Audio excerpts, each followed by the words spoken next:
Iran के राष्ट्रपति का हो गया है कत्ल, हेलीकॉप्टर हुआ है दुर्घटनाग्रस्त। दोस्तों, ये खबर मैं आपको डिटेल के साथ बताने आया हूं। आधी अधूरी खबरें आपने अब तक सुनी, आइए शुरू से आखिर तक मैं बताता हूं क्या हुआ, कैसे हुआ और अब तक का क्या अपडेट है। रिपोर्ट को शेयर करना मत भूलिएगा। ईरान के लिए आज का ये दिन पिछले 24 घंटे में सबसे बुरा दिन गुजरा है। आने वाला समय भी ईरान के लिए ठीक नहीं है, क्योंकि एक नहीं कई ईरान के सीनियर, जब राष्ट्रपति ही गायब हो गया, विदेश मंत्री गायब हो गया, ईस्ट अजरबैजान के सीनियर उलमा आलिम दीन गायब हो गए और ईस्ट अजरबैजान के, ये तस्वीर देखिए, ये 4 लोग ईरान के राष्ट्रपति के साथ हेलीकॉप्टर में मौजूद थे और ईस्ट अजरबैजान में किसी प्रोग्राम के किसी जगह पर वहाँ गए थे। प्रोग्राम में उद्घाटन सेरेमनी थी किसी जगह की। अब आपको बता दूं कि उस प्रोग्राम से वापस अजरबैजान के लीडर के साथ, ईस्ट जो अजरबैजान है वो ईरान का ही हिस्सा है, तो अजरबैजान के काले पगड़ी वाले जो आपको नज़र आ रहे हैं, ये वहाँ के लीडर थे, आलिम दीन थे, जिनका वहाँ बहुत दबदबा था। और निचले आप ये कोने में देख रहे हैं, ये ईस्ट अजरबैजान के गवर्नर थे। ईरान के राष्ट्रपति को आप पहचान चुके हैं, ईरान के विदेश मंत्री भी, जी हाँ, ईरान के विदेश मंत्री, बड़ी खबर, ईरान के राष्ट्रपति और ईरान के विदेश मंत्री भी इस हेलीकॉप्टर में मौजूद थे जब वहाँ से वापस आ रहे थे। हेलीकॉप्टर क्रैश हो गया और अभी तक जब मैं ये अपडेट आपको दे रहा हूँ, कई घंटे बीतने के बाद उस हेलीकॉप्टर का मलबा तक नहीं मिला है। आपको बताऊंगा, बल्कि दिखा देता हूं आपकी तसल्ली के लिए कि आखिरी वीडियो ईरान के राष्ट्रपति का, जी हां, मैं आपको दिखाऊंगा ईरान के राष्ट्रपति का हेलीकॉप्टर के अंदर का आखिरी वीडियो।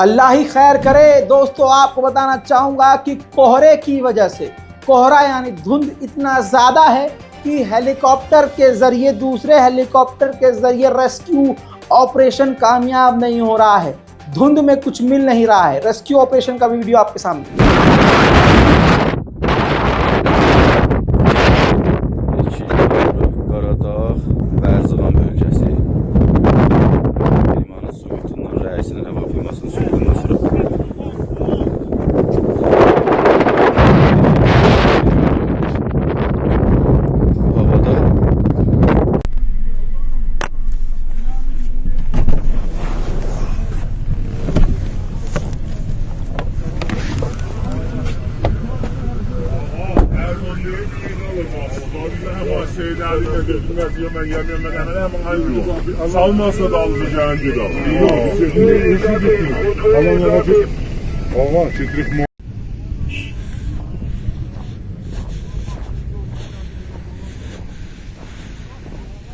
अल्लाह अकबर।